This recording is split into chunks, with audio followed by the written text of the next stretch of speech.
¿Qué tal? ¿Se escucha bien? ¿Ya atrás sobre todo? Perfecto. Bueno, buenas. ¿Por qué allá atrás? Los de adelante también nos interesan. Los de adelante nos interesan menos, pero la cuestión es que llegue un poco mejor el audio a los que están sobre el final del espacio. Buenas tardes a todos. Estamos, como saben, presentando una reunión más de lo que dimos en llamar Fábrica de Diálogos.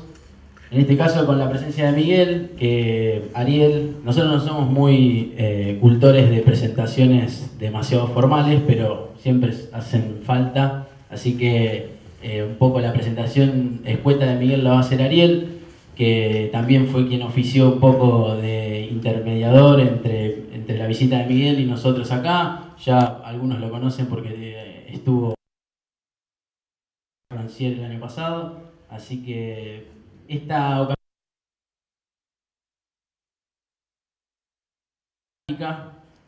reflexiones acerca de los 70, pero que en realidad es más bien un disparador para generar una especie de dinámica de diálogo lo más aceitada posible entre todos los que estamos aquí.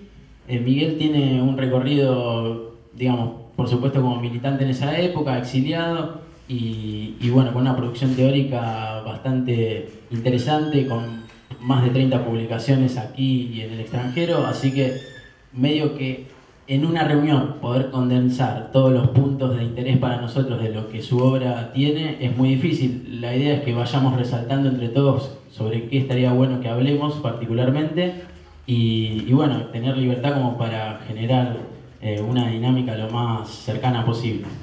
Yo le paso el micrófono a Ariel y vamos a ir nosotros mediando, pero la idea sería que Miguel tenga un espacio para ir vinculando los puntos centrales de sobre todo tres publicaciones, pero dos sobre todo que son de la editorial Cuadrata, que ahora vamos a comentar. Les agradezco en principio la visita y bueno, damos inicio.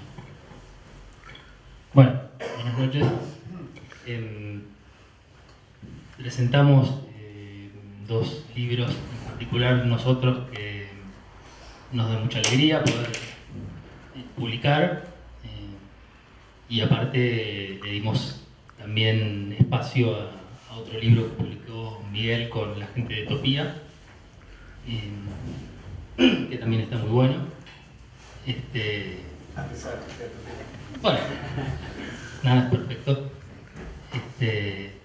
En particular presentamos un trabajo sobre Che Guevara y que abre una colección que se llama Cono Sur, y presentamos un libro que se llama La vida es una herida absurda, que es como una conversación de Miguel junto con Luis Matini, que abre otra colección que se llama Autonomía.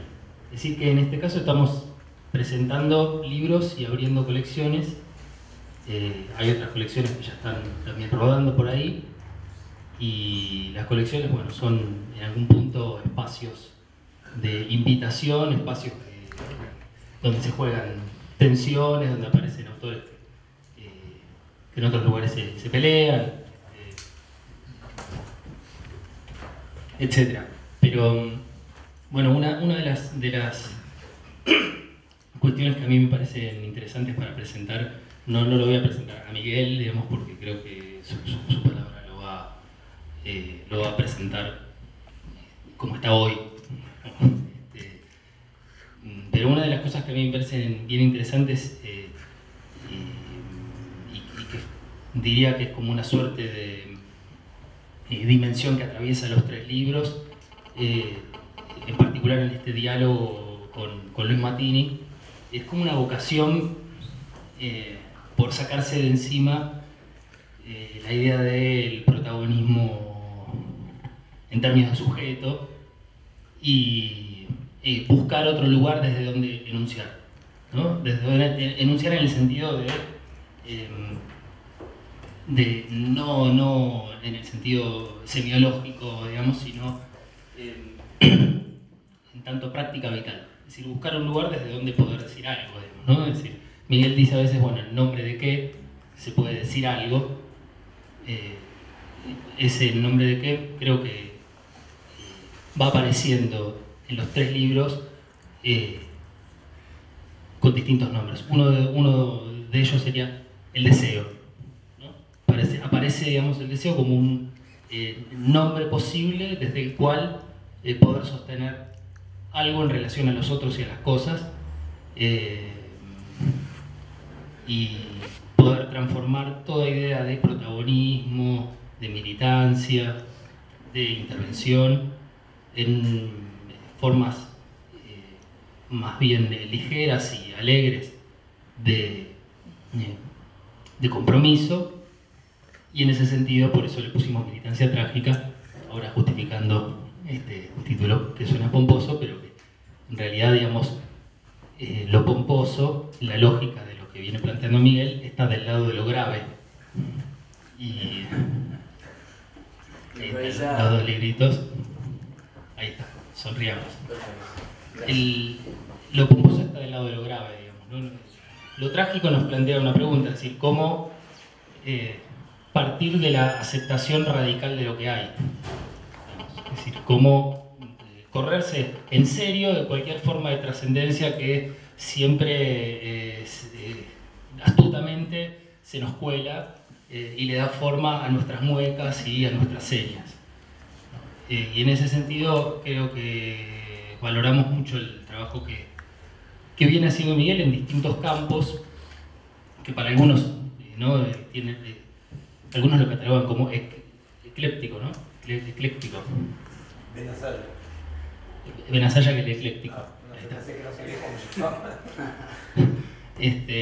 Claro, que en realidad no, tal condición no dice mucho de una práctica vital, porque una práctica vital ya habla de un múltiple que no necesita ser llamado ecléctico o exótico y esas cosas. Bueno, creo que un poco la idea es disparar la pregunta por ese lugar desde el cual podemos hablar. Es decir, que en realidad nosotros estamos acá y se supone que estamos hablando desde algún lugar, pero en realidad estamos acá para preguntarnos de dónde podemos hablar, ¿no? Así que bueno, nada, que hable Miguel. Bueno, no, yo le decía porque me dicen ecléctico, yo digo, no, ecléctico es la semana que viene, hoy es Benazaya que te llamo. Bueno, si puedo cambiar el micrófono. Ahí está bien. Entonces, bueno, yo voy a tratar de hacer como una especie de menú, de presentar un poco los temas en los cuales yo trabajo con otra gente en Italia, en Brasil, en Francia, por supuesto, y también en Argentina, ¿no? Presentar estos temas, cuestión de que después podamos charlar lo que les puede interesar. No hay tal eclecticismo, lo que hay es más bien una disponibilidad no académica a lo que se presenta como problemática epocal, problemática de la época en realidad, ¿verdad? O sea, yo, para decirlo así más o menos rápidamente, como preocupaciones, ¿no? Como inquietudes, como... digamos que vengo hace mucho tiempo cuando era estudiante de medicina en Buenos Aires, de un poco la cercanía con la psiquiatría, la antipsiquiatría. Ustedes saben que, o no saben, que David Cooper vivió en Buenos Aires. En esa época, efectivamente, había una preocupación muy fuerte en los sectores así donde yo andaba, donde yo circulaba muy joven, ¿no? O sea, recién primer año de medicina, segundo año de medicina, por la crítica al sistema, a la norma, a la normalidad. Había una crítica muy fuerte que venía de la contracultura, del feminismo, de una visión que hoy está un poco más a la moda, diríamos, sin ser peyorativo, pero que es la reivindicación de lo que se llama pueblos originarios, ¿verdad? O sea, bueno, y la locura, o sea que nosotros veníamos de una práctica antisistema, pero no política, no realmente política en el sentido de que no era con una idea de cómo la sociedad debía ser, sino una especie de contestación muy fuerte. Eso, en un momento dado, como ustedes saben, personalmente o históricamente, la represión se puso muy fuerte y esos grupos o bien se exilaron o pararon sus actividades o una parte entró en las diferentes organizaciones. Por mi parte yo entré y milité durante 10 años con casi 5 presos, ¿no?, en el PRTR como combatiente, ¿no? Después, bueno, por una cosa un poco, un negociado un poco sucio que hubo con Francia, yo soy franco-argentino por mi madre francesa, para cubrir la muerte, el asesinato de la parte de Astiz de las 2 monjas francesas, buscaron a algunos franceses que estaban presos y me vinieron a buscar al Chaco, donde yo estaba poco tiempo después de la masacre de Margarita Belén, para ubicar un poco el horror que era eso. Y nos llevaron detenidos hasta París en un avión argentino, ¿no?, y nos liberaron con gran bombo y platillo para cubrir el asesinato. Bueno, desde que llegué a París, ustedes se enteraron, no es la cuestión autobiográfica, sino de esa disponibilidad que estaba hablando. Desde que yo llegué a París al principio del 79, había una cosa que era evidente, que era que algo había cambiado en el mundo. Que algo había cambiado, ¿no? O sea, que efectivamente, saliendo de casi 5 años de cárcel, de toda una actividad, bueno, revolucionaria, a pesar de que, ya digo, nosotros un poco colectivo que incluye, desgraciadamente, sobre todo a desaparecidos, ¿no? Pero bueno, veníamos de una práctica que nosotros no llamábamos política en el sentido clásico, sino más bien vital, de rebelión. Me encuentro con que una cosa muy fuerte que llegó en Europa antes que en la Argentina, y por causa, estamos hablando de la época de dictadura todavía, que era que, digamos que lo que fundaba el compromiso, la comprensión del mundo, bueno, ustedes saben bien los ejes mismos de lo que se llama la modernidad, la idea de que efectivamente hay un progreso, que hay una historia, que tiene una evolución, el hegeliano marxismo, para decirlo así, que había algo terrible, que es lo que nosotros todos conocemos, no vamos a tardar en eso, que era, pero vivirlo en directo era bastante apabullador, que el mundo que había ordenado nuestras prácticas, compromisos, etc., ese mundo se había agotado. No es que, como dicen algunos posmodernos, había sido puro error, ¿no? No, más bien la interpretación era que había un ciclo que se había agotado, era un ciclo que se había agotado. Y se trató entonces para nosotros, para un grupo ahí de militantes, intelectuales, gente así en Francia, en París, en un momento dado se trata de asumir lo que nos apareció como un compromiso y que hasta el día de hoy me parece ser el compromiso de nuestra época central, que era, para decirlo así, el panorama que se presentaba era la gente que seguía pensando en términos de emancipación social, evitaba la complejidad.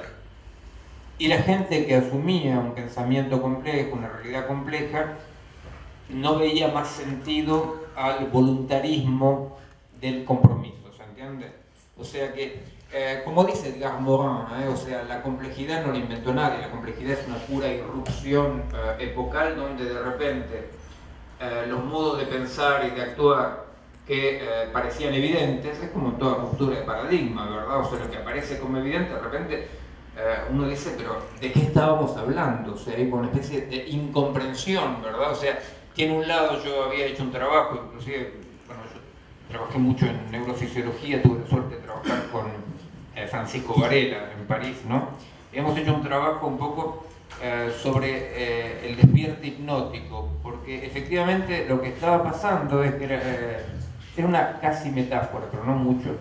Lo que estaba pasando en ese momento es que de repente la gente que había militado, que se había comprometido, etcétera, etcétera, y a niveles muy altos, ¿no?, de compromiso, era medio como que de repente, pero no un de repente así, boom, catastrófico en el sentido de Tom, ¿no?, de una catástrofe de cambio de régimen, ¿no?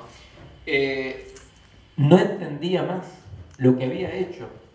Y eso es un poco como un despierte de hipnosis, ¿no? Usted sabe que cuando un paciente se despierta de hipnosis, los pacientes, para no decir Fumanchu, ¿no?, porque, digamos, cuando un paciente se despierta de un estado hipnótico, hay esta cosa de decir, por supuesto que se acuerda de lo que hizo, pero no entiende cómo pudo hacerlo. el principio de los años 80 y 90, ¿no? Son un periodo así, de una ruptura total, que es totalmente comprensible porque un cambio de paradigma, un cambio de época tan profundo, despeina a los contemporáneos de esa época, los despeina, porque como individuos somos muy chiquitos, muy poca cosa como para comprender un tal cambio, ¿verdad? Entonces el desafío nuestro fue decir en un momento dado, nosotros tenemos que tratar de comprender contra lo que era la ola dominante de fondo, que era decir, la complejidad es tal que toda acción no puede más que ser imaginaria y peligrosa, ¿verdad? O sea, bueno, por supuesto, o sea, si aparte, bueno, mismo la idea misma de progreso político, científico, que sea, aparecía de repente en esa época ya como sin sentido, porque para que haya progreso tiene que haber una A y una Z, un alfa y un omega, ¿verdad? Si no hay ninguna direccionalidad enunciable, ¿qué quiere decir progresar, verdad? Que es un poco lo que vemos ahora de manera mucho más clara con, por ejemplo, lo que aparece como ridículamente progreso técnico. No hay ningún progreso técnico. Hay desarrollos de técnica asemánticos y en todos los sentidos, pero progreso, no se puede hablar de progreso en el sentido que progreso, en el sentido profundo de la cosa, quiere decir que yo estoy en Rosario, me voy a Buenos Aires, entonces yo digo, bueno, estoy progresando en un camino.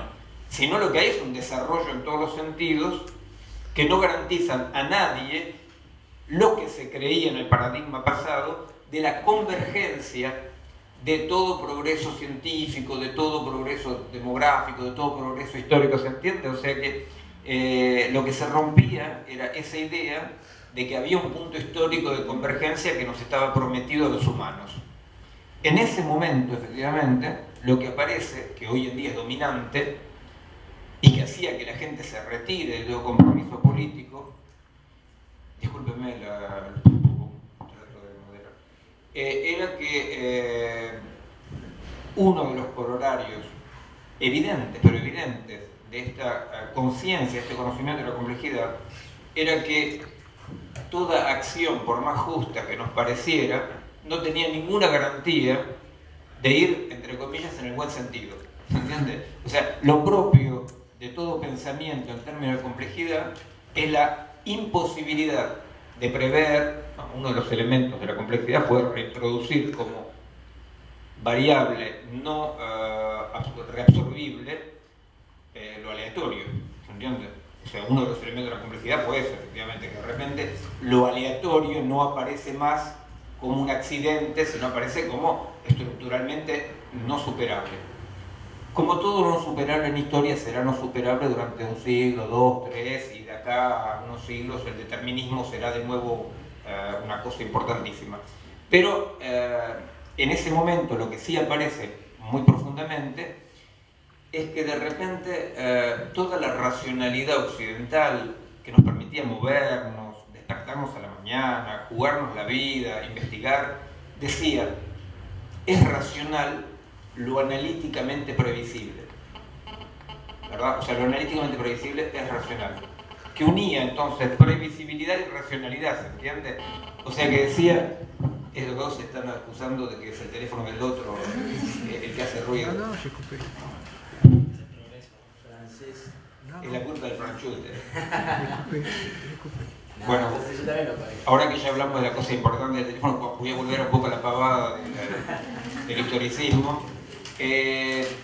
Entonces, es ahí donde aparece un problema que lo que quiero decir es que la deserción con respecto al compromiso político no se puede entender en términos morales de traidores, de cuimol, de tontos. O sea, el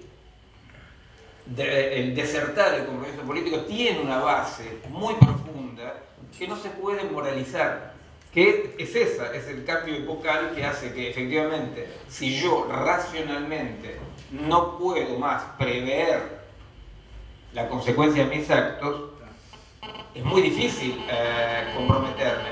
Mira, no sé, será alguno de los dos o algún otro, pero acá hay alguien que tiene el teléfono, lo están llamando. Los que estemos, apaguemos los celulares, porque Si hay alguno que tenía prendido. Bueno, entonces en ese momento nosotros, se dan cuenta, estamos al principio de los años 80, ¿no? Un poco más avanzado, hacia los 90. En ese momento nosotros formamos grupos de trabajo y de compromiso político que tenían como desafío lo que decía al principio, que me parecía seguir siendo el desafío actual, que era de articular el compromiso político con la asunción, con el hecho de asumir la complejidad, ¿entiendes? Era una apuesta absolutamente hipotética, era una hipótesis teórica y práctica. Era una hipótesis teórica y práctica que decía: nosotros vamos a tratar teóricamente y prácticamente de ver si es posible articular compromiso político no en el sentido de elecciones o de representación, sino compromiso político en el sentido de prácticas de emancipación concretas, ¿no? Con la complejidad. Y esa fue nuestra historia. En esta historia, nuestra historia, digo, el grupo que formamos, que tuvo repercusión en otros países como grupos ligados, ¿verdad? O sea, no había ningún tipo de partido ni organización centralizada, era más bien grupos que se formaban a partir de estas hipótesis de trabajo.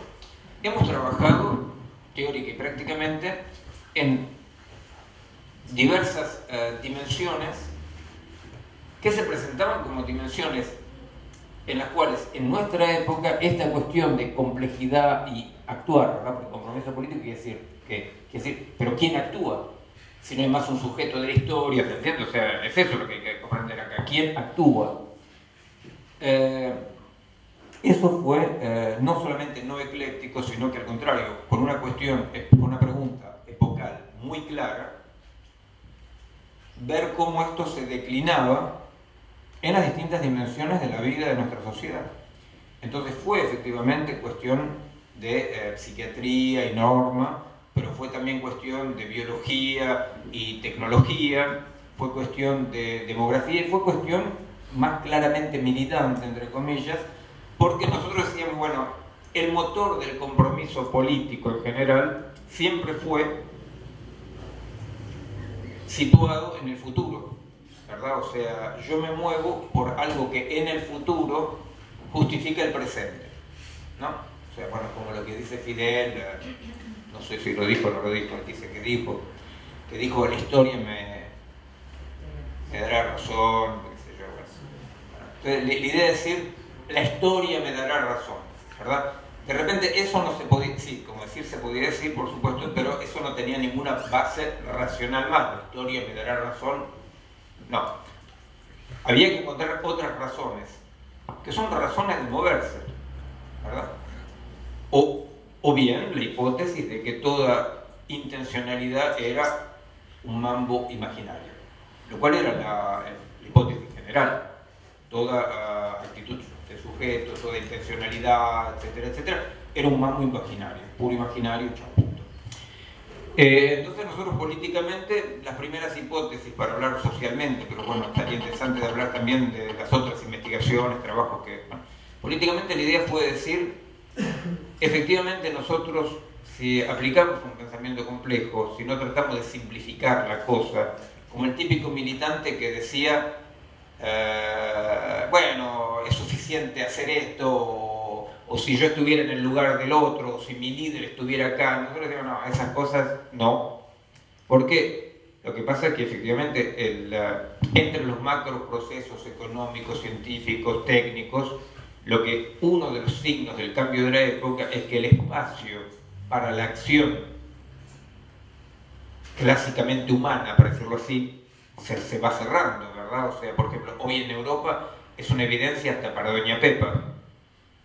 No lo va a decir con estas palabras, pero es evidente para Doña Pepa que en Grecia, en Chipre, en Italia, en España, es evidente para ellos de que hay macroprocesos económicos, técnicos, que formatean la vida, que disciplinan la vida, y lo vivo abajo, como humano o como ecosistema, que está en relación con eso, y que el margen de acción clásica, moderna, de lo humano que decide, la voluntad que decide, está claro para todo el mundo que en Chipre, Grecia, Italia, España, es cero. ¿verdad? Es cero. Que lo que hay que elegir es simplemente quién queremos que haga lo que, entre comillas, hay que hacer. ¿Entiendes? Bueno. Entonces, la idea era un poco decir, bueno, efectivamente nosotros estábamos de acuerdo con que uno de los cambios epocales fundamentales era que ese rol del humano, que como digo, no fue ni un error ni un engaño, fue un periodo importantísimo de la historia del Occidente y del mundo por el colonialismo, pero que estaba agotado. Entonces la idea era decir, bueno, efectivamente el hombre de la modernidad que se extrae de la naturaleza, que se extrae del mundo y mira el mundo como objeto y él como sujeto, ese hombre que hace la historia no existe más. Pero la idea era decir, pero ¿qué puede hacer el hombre en la historia? O sea, una vez que este autoexilio de la modernidad, donde el hombre está afuera y mira el mundo objeto, haciendo de su propio cuerpo un objeto, ¿verdad? O sea, que es esta idea cartesiana de que lo que tiene que quedar es una especie de conciencia incorpórea, ¿no?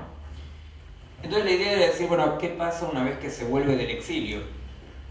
¿Qué pasa con la especie humana? ¿Qué pasa con la cultura? ¿Qué pasa con la razón? ¿Qué pasa cuando se vuelve ese exilio? ¿No? ¿Qué pasa si nosotros pensamos, pero pensamos dentro de una reintroducción del hombre a este proceso más vasto y sin un sentido teleológico?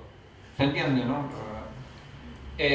Bueno, entonces una de las razones que encontramos nosotros, así para contar un poco desordenadamente, después volver con la charla, ¿no?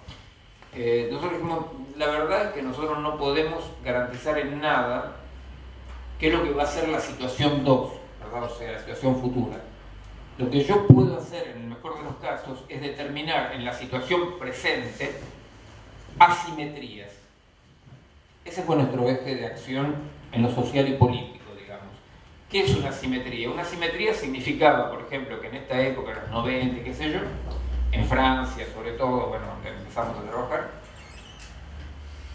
había una subida así muy fuerte del racismo, del fascismo, ¿no?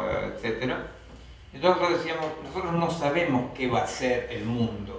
Lo que sabemos es que hay una asimetría entre aquí y ahora una Francia donde se acepta el racismo o una Francia donde desarrollamos grupos de acción antifascistas. Y esto fue el desarrollo de los primeros grupos de acción antifascistas despegados de los partidos tradicionales de izquierda, que fueron Scalp Reflex, No Pasarán, varios grupos así, que se ocuparon así de desarrollar, paralelamente a los grupos antirracistas oficiales, ¿no? Que eran más, hacían conciertos de música, trataban de explicar que nos queríamos todos. Nosotros fueron grupos más bien de acción, ¿no? O sea, de acción. Con respecto a lo mismo, bueno, en Francia, la idea era decir, bueno, en Francia hay gente que duerme en la calle.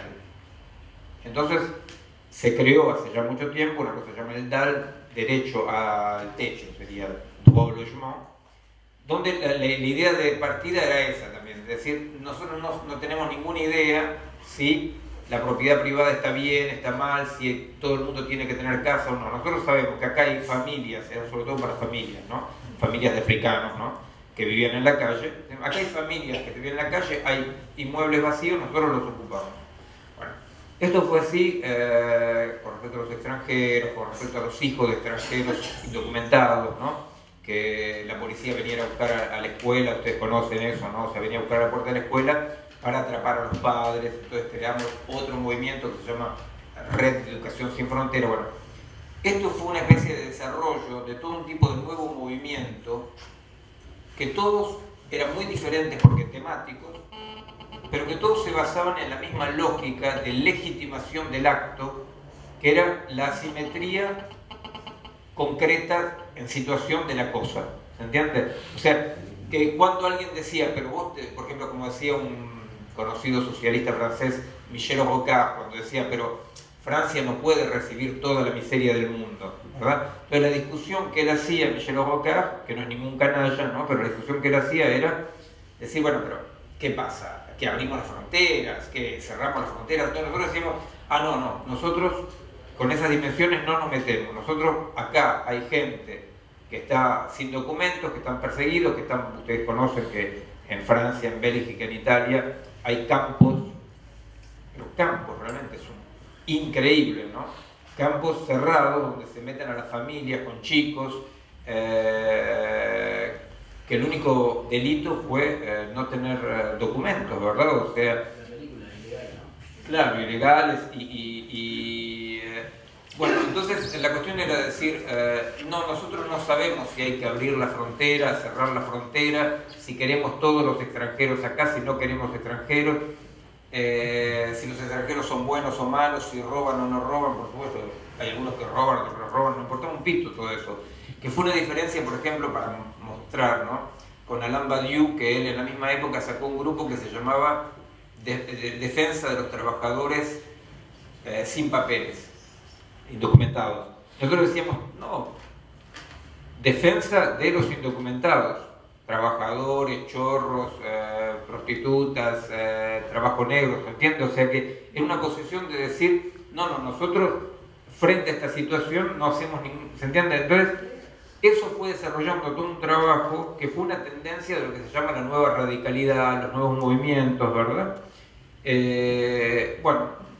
Eso por un lado. Me parece que es un tema interesante porque me parece que hoy en día esos movimientos han mostrado un poco el desarrollo de la potencia a la base, no ignorando el hecho de que sociedades complejas, justamente como las nuestras, necesitan ser gestionadas desde un lugar de gestión. Pero ese lugar de gestión nosotros no lo ponemos arriba de la horizontalidad. Decimos, es un lugar más dentro de la horizontalidad. ¿Entiendes? O sea que nosotros no negamos el rol importantísimo de la gestión. Pero pensamos que el lugar de la máxima impotencia es el lugar de la gestión. No por un defecto, sino por democracia. ¿Se entiende? O sea, yo puedo, por ejemplo, cuando yo estoy en RDC, por ejemplo, ¿no? Educación Sin Fronteras, donde escondemos a familias de extranjeros, ilegalmente escondemos a familias de extranjeros. Había una ley que decía que teníamos que ir en cana, y ahora los socialistas sacaron esa ley de que vamos en cana, qué sé yo, pero bueno, reivindicábamos la legitimidad del acto contra la legalidad, ¿no? Bueno, cuando yo estoy haciendo eso, yo lo hago porque yo no estoy en el poder o en el gobierno, ¿se entiende? Si desde el gobierno yo decido que en Francia todos los extranjeros tienen derecho a estar ahí, yo soy un dictador. ¿Por qué? Porque hay toda una parte de franceses que no están de acuerdo, ¿se entiende? Entonces, efectivamente, toda acción radical, de cambio, de ampliación de la democracia, desde nuestro punto de vista hay que hacerla forzosamente de lugares donde se puede polarizar el acto, porque la democracia exige que el gobierno no pueda polarizar el acto. ¿Se entiende? Nosotros entendemos que un gobierno democrático puede tener orientaciones, pero que tiene que ser gobierno para todos. ¿Qué es lo que pasa en Argentina cuando de repente, el otro día yo estaba en España cuando murió Videla, y alguien vino a decirme, ¿estás contento? ¿Festejás? Yo dije, no, yo no festejo la muerte de Videla para nada, al contrario, lo que yo estoy orgulloso y contento es que se haya muerto sano, protegido, con todos sus derechos garantizados. ¿Por qué? Porque no somos simétricos, porque nosotros no somos como ellos, porque nosotros hemos logrado una democracia con todos los miles de millones de defectos que tenga, pero hemos logrado que nosotros no somos simétricos a Videla, y entonces el éxito fue que Videla se muera sin que nadie se vengue, sin que nadie lo trate mal, ¿se entiende? Bueno, entonces efectivamente un gobierno democrático no puede tener tendencias, pero no puede ser polarizado, ¿verdad? O sea, polarizado quiere decir si hijos hacen un scratch y, no sé, pónganle que vienen algunos fachos ahí, bueno, le rompen la cara a los fachos, está perfecto, porque es un movimiento polarizado de la base. Si desde el gobierno se le rompe la cara a los militares, y bueno, es una dictadura. No se puede romper la cara a los militares, hay que, ¿se entiende? O sea, entonces nosotros no es que desarrollamos solamente prácticas en la base sin ningún pensamiento, digamos, del sistema, sino que al contrario, decimos, es la garantía misma de la democracia el hecho que todo acto polarizado de radicalidad esté en la base y que, bueno, Bueno, por otra parte, después, para hacerla un poco corta, porque ya es más otras cosas, por la diferente gente que atraviesa, trabaja con nosotros, etc. Este grupo se llama el grupo A Pesar de Todo. ¿Por qué? Porque efectivamente decíamos, ¿por qué se hacen cosas? Y decimos, lo hacemos a pesar de todo, ¿no? Efectivamente nosotros estamos muy interesados en todo lo que es cambio a la vez. Para decirlo de una cierta manera, nosotros pensamos que los cambios que estamos viviendo en nuestro mundo, en nuestras sociedades, no son cambios de modelo o de cartografía, para decirlo así. Decimos que lo que está cambiando acá en este mundo es el territorio mismo, ¿se entiende? Comprendiendo por esta metáfora el hecho de que los cambios que estamos viviendo son cambios objetivos y materiales. Bueno, en ese sentido, por afinidad, cada uno trabaja lo que trabaja. Nosotros hay gente que trabaja mucho en la cuestión del arte, qué sé yo. Bueno, yo como investigador trabajo mucho y publico mucho en lo que hace a tratar de comprender lo que en biología de la evolución hoy decimos que estamos en un pivot evolucionario, evolutivo, ¿no? O sea que hay un cambio, hay cambios en la hibridación humano, cultural, técnica, que son cambios realmente que determinan un pivot evolutivo, ¿no? No me acuerdo cómo se escribe en español. Bueno. En ese sentido nosotros estamos muy interesados en trabajar en el hecho de cómo la hibridación técnico-humana, para quedarnos a ese nivel, esa hibridación produce cambios realmente muy importantes en el modo de ser de la especie humana, en el modo de ser biológico de la especie humana. De un punto de vista fenomenológico, Paula Sibila, no sé si ustedes conocen, una compatriota, ella de manera fenomenológica describe muy bien estos cambios que serían el despliegue del hombre de la modernidad, ¿no? Hacia un hombre de superficie, un hombre feedback, un hombre panóptico, para decirlo así, ¿verdad?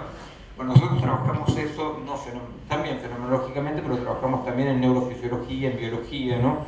Tratando de ver cambios. Entonces yo les doy algunas ideas así para si a alguien le interesa. Por ejemplo,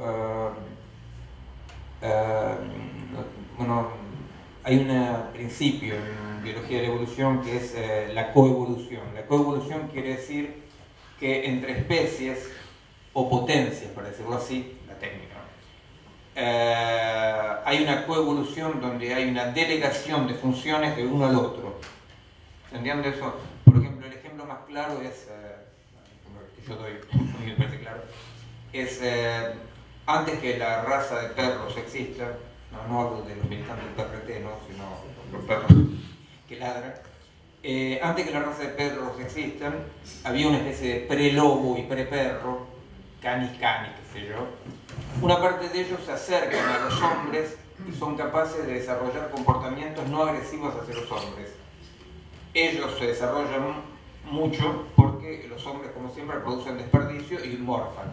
¿Qué pasó? Una coevolución donde ciertas funciones olfativas de estos prehombres se atrofian porque el perro se ocupa del olfato y ciertas funciones de cuidado, de atención son perdidas por el perro porque el hombre se va a ocupar de esto.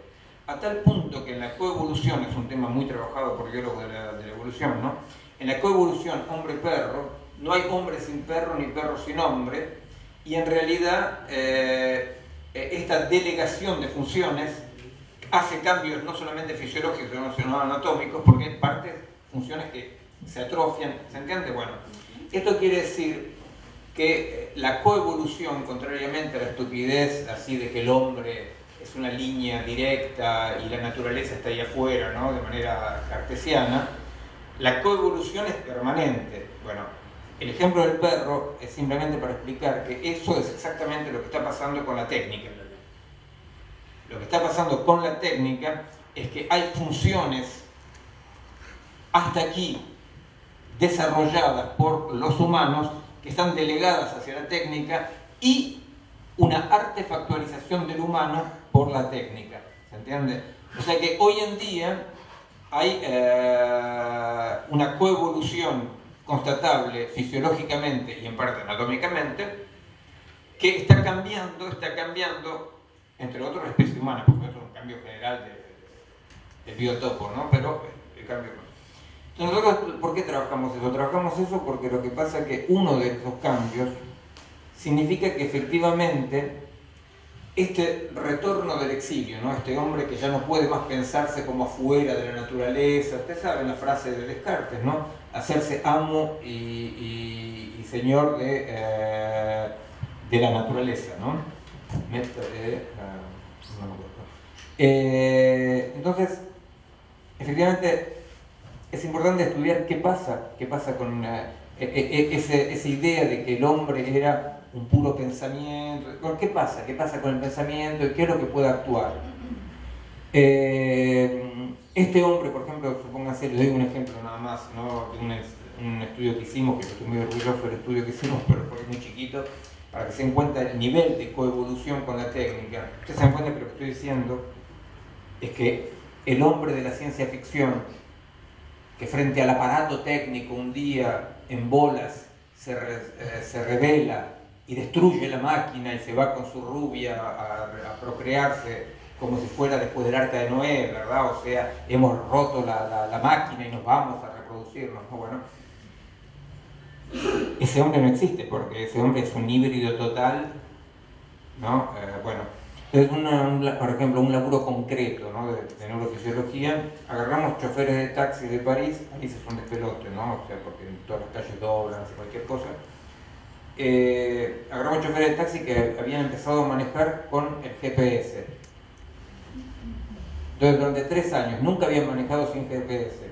Entonces, los núcleos subcorticales de la orientación espacio-temporal estaban atrofiados, ¿no? O sea que el tipo no solamente no podía encontrar más una puta calle de París, sino que no sabía más dónde estaba la derecha y la izquierda, pero no políticamente, que hace mucho que pasa eso en Francia, claro. Pero no tenía o sea, se desorientaba espacio-temporalmente, ¿se entiende? ¿Por qué? Porque hay una delegación, ¿se entiende? Y esa delegación es fisiológica y anatómica, ¿se entiende?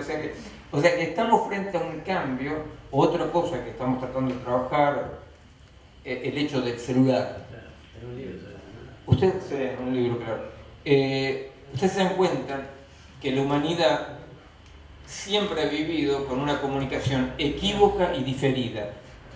Equívoca quiere decir porque nadie entiende un carajo lo que quiere decir el otro, ni siquiera entendemos lo que queríamos decir, y le decimos, pero no, gorda, te quería decir otra cosa, y la gorda, no, vos me querés decir aquello. Bueno, siempre fue equívoca y diferida. Yo tenía que esperar que la gorda vuelva para hacerlo, ¿no? Y efectivamente, el hecho de que hoy en día con internet, el celular y qué sé yo, la comunicación sea unívoca e inmediata, unívoca por formateada, ustedes se dan cuenta de que no es cierto que ustedes pueden decir lo que quieran a pesar de la máquina. Eso es un poco la teoría de la información, ¿no? O sea, decir el soporte es neutro, el soporte no es neutro para nada, por supuesto. El soporte formatea lo que se dice y cómo se dice, ¿verdad? Bueno, eso, por ejemplo, eso es un pivot evolutivo total, ¿verdad? Bueno, sin hablar de todo lo que toca a los transgénicos, al genio genético, a las modificaciones posibles de lo vivo y del ser humano, ¿verdad? O sea, hasta ahora las especies más o menos eran las especies. Si de ahora en adelante nosotros vamos a modificar las especies y el humano, ustedes se dan cuenta que hay algo. Bueno, nosotros trabajamos mucho eso porque pensamos que los hombres y las mujeres políticas que pasan su tiempo a querer ser elegidos, reelegidos, no tienen tiempo ni tienen ni idea de qué es lo que está pasando, pero eso modifica la vida 1.000.000 de veces más potentemente que cualquier elección, ¿verdad? Entonces nosotros decimos, por ahí están pasando cosas importantísimas y que, bueno, claro, la posición, digamos, del militante clásico puede ser decir, lo que hace falta es alguien que tenga voluntad política. No entendemos qué quiere decir voluntad política con respecto a estos cambios, que son unos cambios que modifican absolutamente todo. O, por ejemplo, otro punto más, y después, bueno, paso la palabra. Un punto fundamental es que con esta idea de la no convergencia histórica, de la divergencia histórica, hace que luchas que son concretamente justas sean contradictorias entre ellas, ¿verdad? O sea, hasta hace 30 años, la hipótesis, 30 años no es nada, ¿se dan cuenta? En la historia de un... no es absolutamente, es ayer. Hace 30 años la convicción, la hipótesis de actuar de la humanidad era las luchas justas, la investigación científica justa, converge en un punto omega. Hoy en día, un punto nada más de divergencia, pero radical, es la justicia social distributiva necesita del desarrollo productivista. Es la base del marxismo. O sea, el desarrollo de las fuerzas productivas permiten el cambio de relaciones de producción. Eso es así. Y por el otro lado, si hay un desarrollo de las fuerzas productivas, el mundo desaparece porque se hace bosta, ecológicamente. Bueno, hay una contradicción estructural, no es cuestión de ser estúpido, ni hay que moralizar esas cosas, hay que tratar de entenderlas de la manera más fría posible, lo menos buque y river posible, ¿no? Metamos que haya un dirigente que se llame M, hay que ser lo menos M o anti-M posible, yo para no meterme mucho en política interior, ¿no? O otra letra, porque lo que pasa es que efectivamente los problemas ecológicos no tienen punto de convergencia, capaz que dentro de 100 años, 200 años, pero hoy en día, cuando uno dice queremos todo para todos, lo cual es absolutamente incontestable, todo para todos significa la destrucción del planeta. Pero a la vez, entonces, si yo cuido el planeta, ¿se entiende? Entonces, o por ejemplo, efectivamente, el hecho de decir, bueno, pero el derecho de las mujeres, el derecho de... Y bueno, no, no.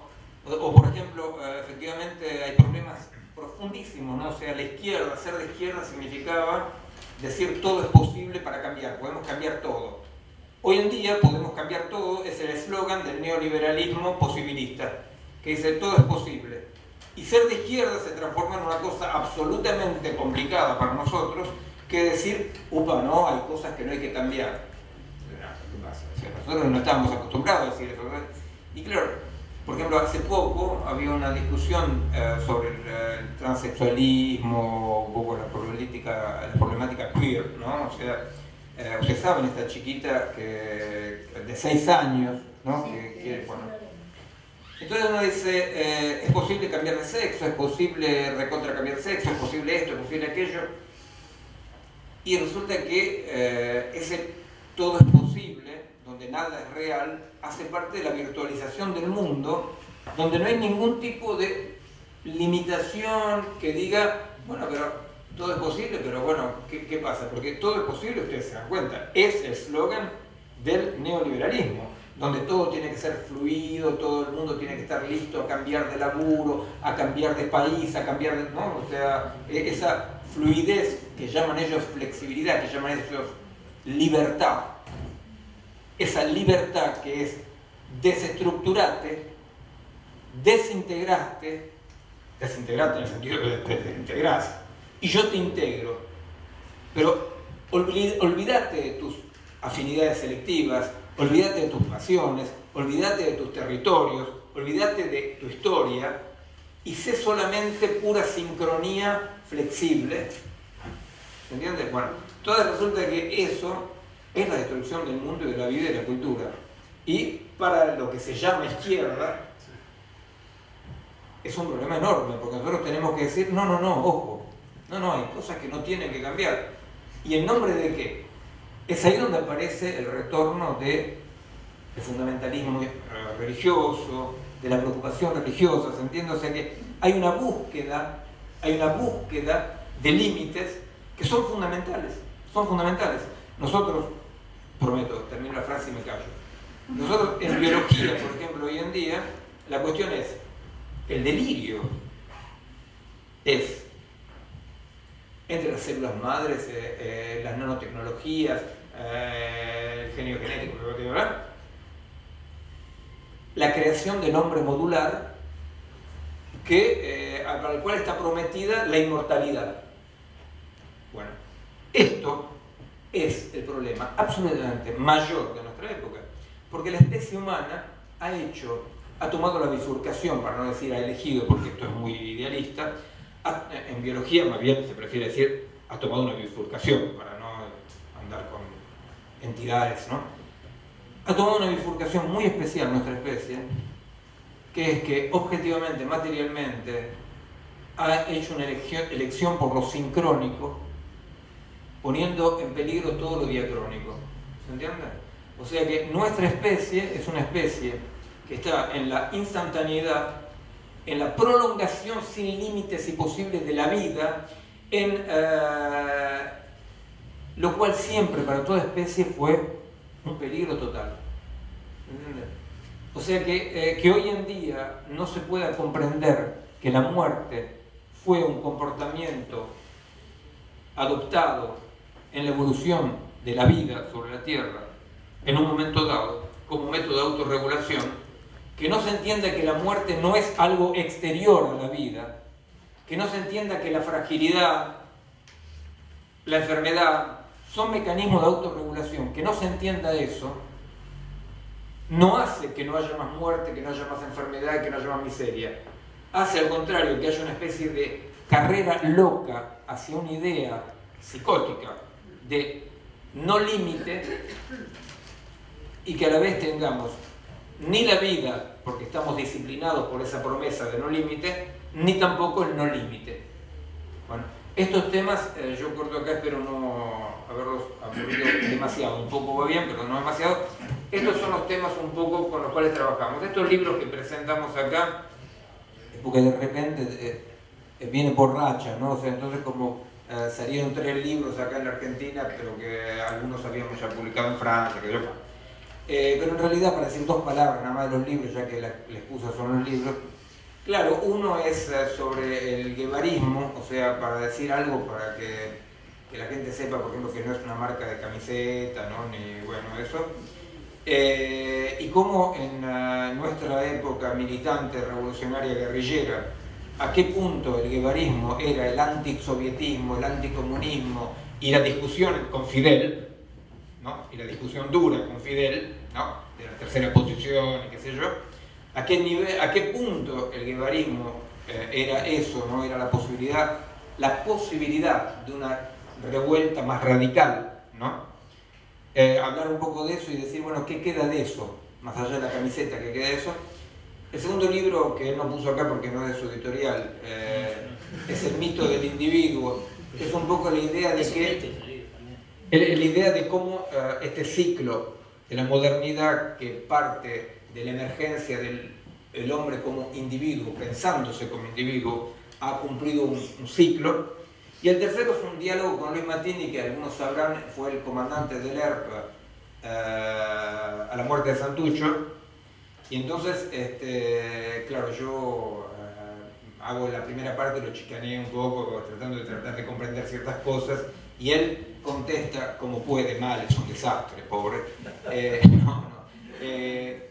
La segunda parte Luis Mattini contesta, o sea, es un diálogo entre un combatiente del ERP de esa época y un ex comandante, que los dos pensamos que 30 años después las identidades, lo que te legitima para hablar no puede ser eso, ¿verdad?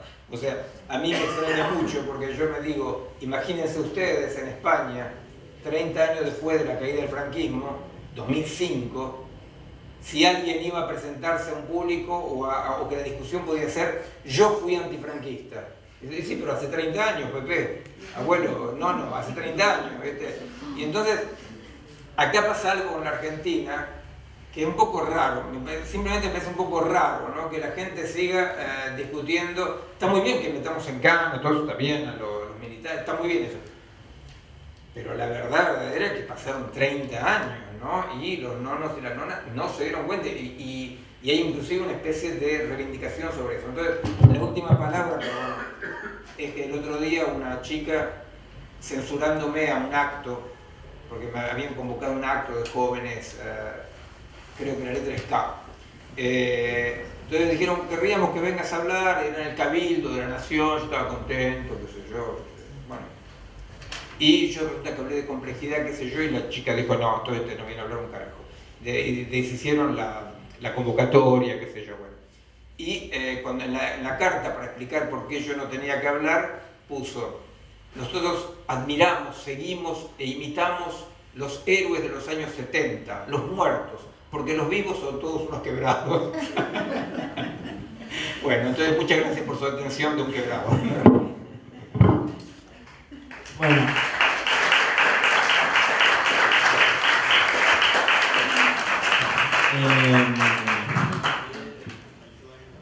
Hizo un recorrido como por un montón de variantes que el tema del diálogo básicamente tiene que ver con el modo en el que también lo que salió como disparador de lo que contó Miguel sea interpretado o sea retrabajado desde aquí, desde Rosario, desde las experiencias de los que estamos en esta charla. Así que la idea sería que generar un feedback sobre si se quiere volver puntualmente sobre algo que él ya tocó y le pasó a lo mejor un poco demasiado rápido para que sea en un solo encuentro, o alguna pregunta que no tenga que ver con lo que él desarrolló pero que quieran que vayamos ampliando.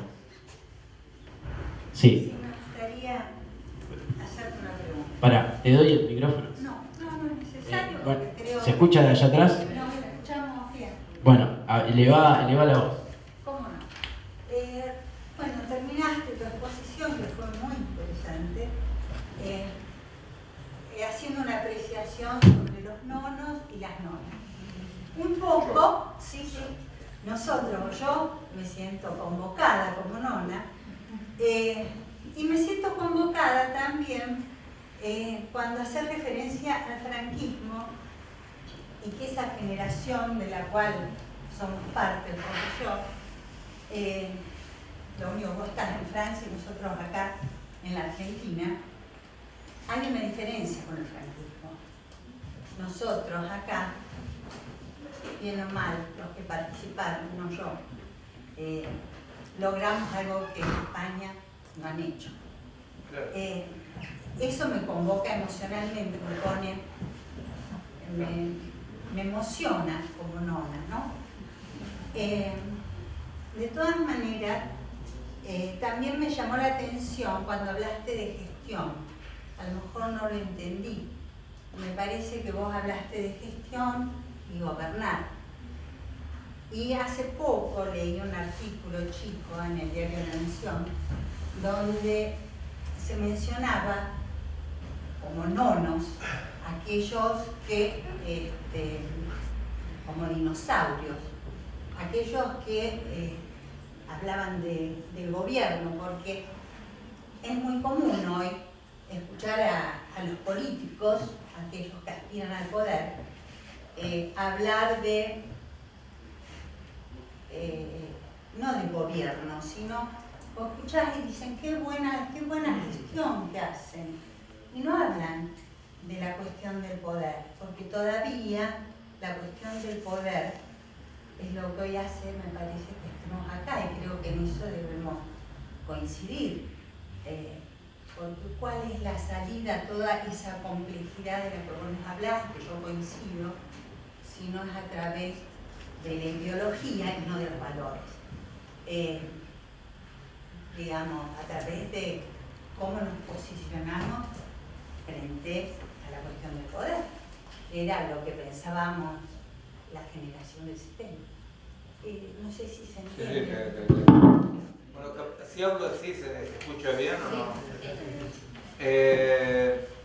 Bueno, por empezar, con respecto a la cuestión nona, yo lo que quiero decir, yo sí, habiendo estado, y aparte no reniego de nada, no digo que la mejor opción era ser un combatiente del ERP, digo que entre las opciones que había, yo sigo reivindicando el hecho de que sí, me parece, o sea, no me arrepiento en nada, y al contrario, está entre los lamento ser un poco, capaz, no quiero chocar a nadie, pero de todos los diplomas y doctorados que tengo, la cosa que estoy más orgulloso es de haber estado entre los otros personas de mi generación que tomaron la decisión de arriesgar su vida por la lucha por la libertad.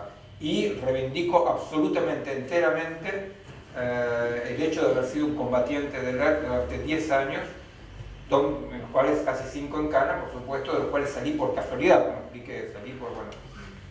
Pero, y me parece fundamental que haya justicia histórica, porque sin justicia histórica no hay justicia social, porque la justicia social sin justicia histórica es una justicia animalizante. O sea, yo te doy de comer. No, yo te doy de comer, no, acá hay que arreglar cosas. Acá los militares son los mismos, es una gentileza que nos hacen, ¿no? Son las mismas familias, todo lo mismo, las mismas caras, que masacraron a los indios, que reventaron la Patagonia trágica, que se asociaron con los americanos. O sea, esta gente son un enemigo permanente, y amenazante, y esa gente está muy bien que lo juzguemos, y hay que tener mucho cuidado porque están ahí, ellos están ahí. Bueno. Entonces yo reivindico absolutamente mi militancia como combatiente en el ERP, o sea, y lo digo, remarco lo combatiente porque decir militante es medio como que hace la cosa más soft, ¿no? O sea, pone los fierros un poco a la sombra. No, como combatiente del ERP, reivindico que en un momento dado, absolutamente nosotros nunca hemos hecho terrorismo, o sea, nunca utilizamos el terror como medio, ¿verdad? Reivindico eso, perfecto. Una vez que yo digo eso, digo, pero hace 30 años, yo la última vez que tuve una relación, digamos, orgánica, fue porque el Grupo de París, como ustedes saben, fue el que tuvo mucha relación con Nicaragua, con la ejecución de Somozma. Hace 32 años, la última vez que yo tuve una relación orgánica, cuando yo digo, pero políticamente o socialmente, yo hablo de los nuevos movimientos de radicalidad que desarrollamos en Francia, en Italia, de la lucha contra la psiquiatrización en Francia, en Italia o en Brasil. Hablo de la lucha contra bueno, el fascismo, ¿se entiende? O sea, yo no puedo agarrar y decir a nadie, y sobre todo no a los jóvenes que ahora actúan, decirle algo que los invalide inmediatamente, que decir, tendrías que haber nacido 20 años antes. No, yo digo, bueno, mirá, yo en ese momento fui combatiente del ERP. Estoy orgulloso de haber sido un combatiente del ERP, espero no chocar a nadie. Y ahora, ¿de qué yo hablo? Hablo en términos de igualdad de los desafíos actuales. Esa igualdad no borra el hecho que yo tenga experiencia, el hecho de decir que no envejecí al pedo, para decirlo así. Pero hay una igualdad en el sentido de que ¿qué hacemos hoy con los flujos migratorios? ¿Qué pasa con los bolivianos y los peruanos? Porque yo milito en Francia diciendo los extranjeros son de aquí, los argelinos, los marroquíes, los senegaleses son de aquí. Y bueno, ¿y qué pasa acá? Y bueno, acá hay que decir, los bolivianos son de acá, los peruanos son de acá, y nosotros bienvenidos y abrimos la puerta. Y abrimos la puerta. Entonces, ese tipo de discusiones son discusiones que tienen que tener una actualidad sin que nadie se legitime por glorias pasadas. Porque ninguna gloria pasada te da razón en el presente. Ninguna gloria pasada te da razón en el presente. Y no se puede capitalizar o rentabilizar lo que hiciste, porque yo no lo hice para tener poder en la discusión. En ese momento lo hice, como en este momento, yo fui echado de laburos en Francia, bueno, una historia de la radio, de la universidad, o sea, es una especie de echado permanente, ¿no? Pero no lloro porque me va muy bien, todo perfecto, publico, existo, está bien, perfecto, pero no con respecto, ¿se entiende? No con respecto a lo que fui hace 32 años, la última vez que yo tuve relación con alguien fue con un peladón, que después ya está, ¿se entiende? Si yo rentabilizo el pasado, traiciono el pasado, yo no puedo rentabilizar el pasado. Y eso es lo que yo quería decir con respecto a lo que yo veo en España, que la gente que se la jugó contra el franquismo, y bueno, está más en una dinámica donde los jóvenes y qué sé yo, entran de manera más abierta, más libre, ¿se entiende? No hay cretinos que se pretenden próceres en vida. Bueno, Pero había, digamos, en la intervención de ella, la pregunta sobre el lugar de la gestión. Cuando vos decís que hay todavía hay fuerzas vivas de lo que siempre fue, si querés, a grandes rasgos, la oligarquía en Argentina o en distintos lugares, ¿no te parece que ha habido momentos de gestión o que han dominado la gestión donde se ha podido contrarrestar al avance de esas fuerzas? Bueno, mira, con respecto a ese segundo punto, yo quería precisar bien el primer punto porque me parece que es un punto importante acá, ¿no? Porque o se maltrata a la juventud exigiéndole que se hagan los monos y nos imiten, o se la maltrata cerrándole puertas en nombre de los próceres del pasado. Y yo quiero decir, no somos próceres del pasado, somos tipos y tipas que en el presente tenemos los mismos desafíos que los jóvenes, nada más que nosotros tuvimos la suerte de tener una vida y a los jóvenes se les prohíbe vivir en este mundo hoy en día. Nunca hubo tanta violencia como entre los jóvenes, como en este mundo, donde todo el mundo habla la apología de la juventud. Somos todos jóvenes eternos, ¿no? Y en realidad ser joven hoy es muy difícil porque no tenés derecho. Nosotros teníamos derecho de tocar la guitarrita, teníamos derecho de tomar vericuetos y caminos torcidos.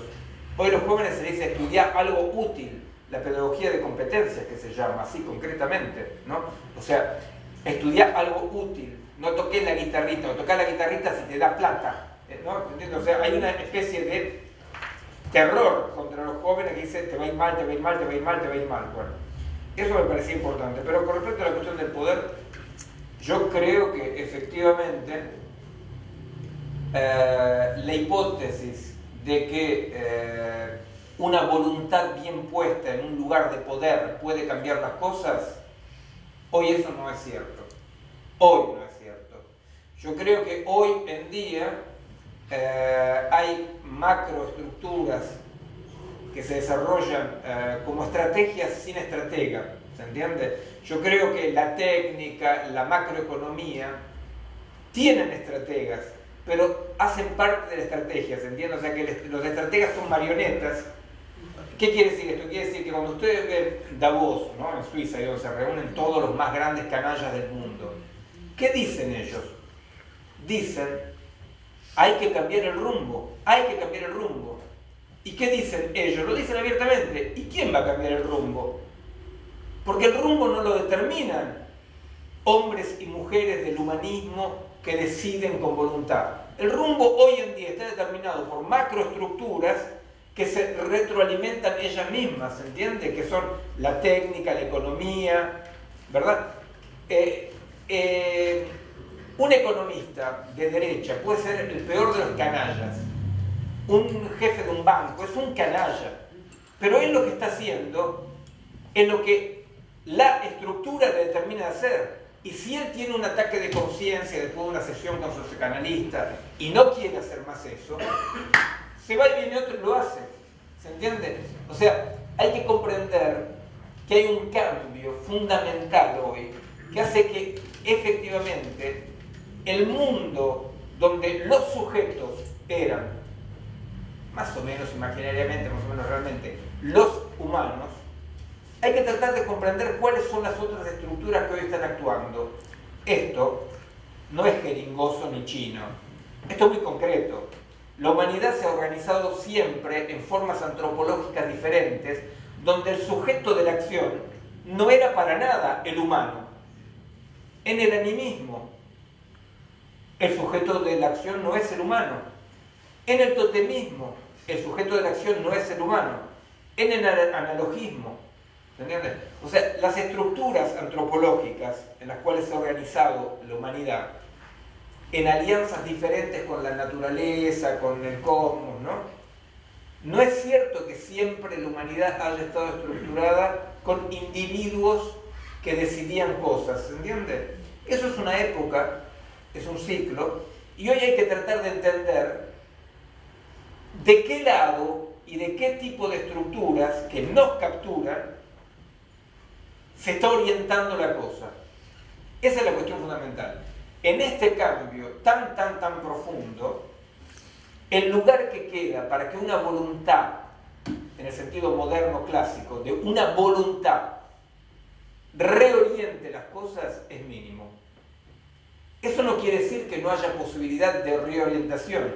Quiere decir que los lugares y los modos de influencia no son más esos lugares de la voluntad voluntariosa, ¿se entiende? Yo les doy ejemplos fríos para que...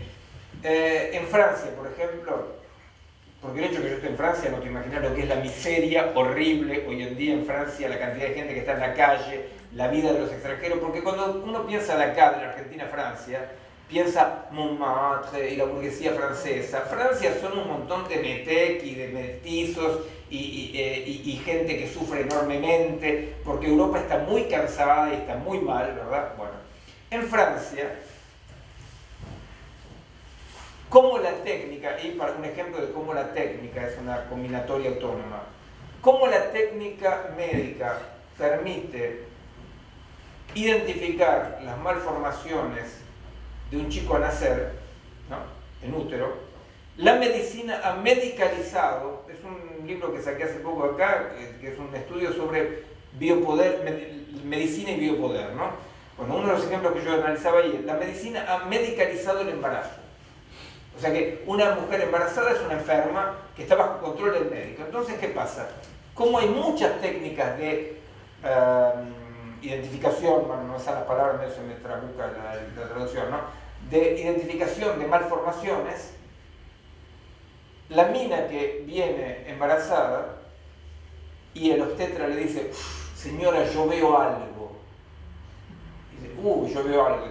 Dice, ¿Qué ve, doctor? Y yo veo algo. La mina o está loca o pertenece a una secta, o ¿qué hace? Dice, ¿qué ve, doctor? Y entonces sigue. Resulta que hoy en Francia, por ejemplo, en París, donde hicimos el estudio, no hay casi más nacimiento de chicos Down, de chicos mongólicos. ¿Quién decidió eso? Nadie. ¿Cómo la técnica hace la cosa posible? La técnica, ella sola, se transformó en un foco de producción de valores sociales. ¿Se entiende? ¿Y qué pasa? Después la economía sigue. Si habiendo sido prevenido de que ibas a tener un chico Down, fuiste tan tarada de tenerlo, te lo arreglás vos, la seguridad social no te paga. ¿Se entiende? Eso en Francia todavía no es así, en Estados Unidos es así. O el chico Down que le hace un juicio a los padres, Down no, pero digamos un otro tipo de malformación, le hace un juicio a los padres porque nació. ¿Se entiende? Bueno, esto no son decisiones en el Congreso. Ningún diputado francés, mismo de extrema derecha, va a decir los mongólicos y los enanos no pertenecen más a la humanidad. No puede, nadie, lo queman si dice eso. La técnica sola, como la técnica crea nuevas posibilidades, las posibilidades de la técnica se transforman en muy corto tiempo en normatividad concreta.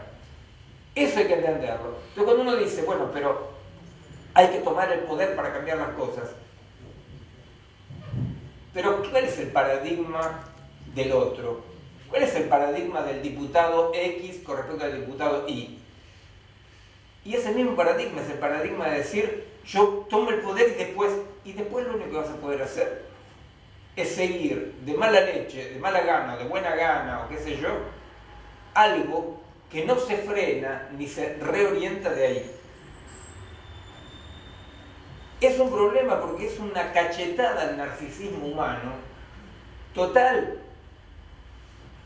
Es que nosotros debemos comprender que los procesos que están modificando la realidad objetiva concreta del mundo no dependen de voluntades o de lugares de poder. Eso no quiere decir que no se puede reorientar, ¿se entiende? Pero quiere decir que la idea de que si Pedrito estuviera en el lugar, él cambiaría la cosa. Lo cual no niega, como repito, la democracia y decir, bueno, no es lo mismo que esté Pedrito que Juancito, porque uno de los dos será más atento a los movimientos reales de la base. ¿Se entiende? Bueno, ese nivel de complejidad del mundo hace que hoy en día en Francia se haya formado un grupo, hace unos años, pero ahora está muy fuerte, que se llama el Grupo de los 10, donde está, por ejemplo, entre otros, Edgar Morin, ¿no? Que ellos lanzaron manifiesto del Grupo Los 10, donde dice las complejas cuestiones. Está también este socialista Michel Rocard, hay gente de toda la izquierda, ¿no?, que dicen la complejidad actual del mundo es tal que la política es puro imaginario, son los científicos que tienen que resolver los problemas del mundo. Ustedes se dan cuenta que eso es la República de Platón, o sea, los filósofos tienen que resolver. Pero el asunto es, nosotros no podemos, de mi punto de vista, no podemos ni decir el pueblo porque es el pueblo va a decidir, ni decir los científicos van a decidir. Hay que crear nuevas formas de protagonismo que puedan comprender la complejidad y guardar la acción. Eso es un desafío. Y yo creo que sí, que hay un problema muy grave, que es que tenemos mucha dificultad a aceptar que el que está arriba será lo que ustedes quieran, pero si no reorienta el mundo, es porque no puede. Es porque no puede. Y a la vez tenemos dificultad para comprender que la política es lo que describe Shakespeare. O sea, son tormentas y corrupción y tejes y manejes, ¿verdad? Y siempre guardamos esa idea de que si alguien puro estuviera ahí, yo creo que si alguien puro estuviera ahí, será siempre Pol Pot. Que de última, mejor que estos impuros se arreglen entre ellos. Nuestro rol es empujarlos de abajo. Pero esperar una pureza de arriba que nos libere.